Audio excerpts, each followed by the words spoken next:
সুন্দরবন পূর্ব বন বিভাগে ২০ বছরে ২৪ বার অগ্নিকাণ্ডের ঘটনা ঘটেছে। এর কারণ অনুসন্ধান ও ভবিষ্যতে অগ্নিকাণ্ড এড়াতে তদন্ত কমিটির প্রতিবেদনের সুপারিশ ১৫ বছরেও বাস্তবায়ন হয়নি। এসব কারণে বারবার অগ্নিকাণ্ডের ঘটনা ঘটছে বলে দাবি বন সংলগ্ন এলাকার সচেতন মহল ও পরিবেশবিদদের। বাগেরহাট প্রতিনিধি আব্দুল্লাহ আল ইমরানের প্রতিবেদন। সুন্দরবন পূর্ব বন বিভাগের তথ্য অনুযায়ী সুন্দরবনে ২৪ বারের অগ্নিকাণ্ডে ৭১ একর ৬৬% বনভূমির ক্ষতি হয়েছে, যার আর্থিক মূল্য প্রায় ১৯ লক্ষ টাকা।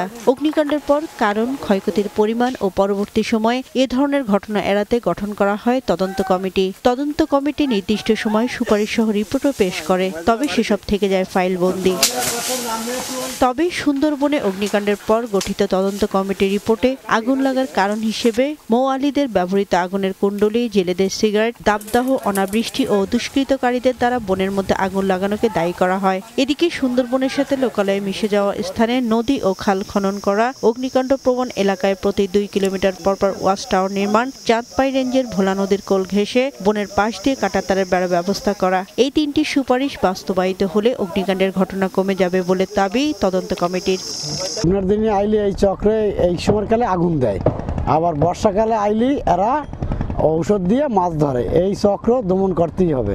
আমরা গরিব, আমরা ভুগির জন্য এদের বিচার চাই, এদের শাস্তি হওয়া উচিত। সুন্দরবন আমাদের মায়ের মতন, সুন্দরবন রক্ষা করতে আমাদের সবাইদের এগিয়ে আসা উচিত। সুন্দরবনকে সুরক্ষা ও অগ্নিকাণ্ড থেকে রক্ষায় সুপারিশগুলো বাস্তবায়ন জরুরি বলে মনে করেন বন বিশেষজ্ঞরা।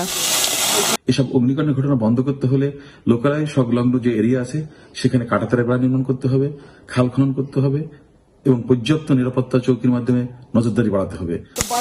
সুপারিশগুলো বাস্তবায়নের অপেক্ষায় রয়েছে বলে জানান সংশ্লিষ্ট শীর্ষ কর্মকর্তা।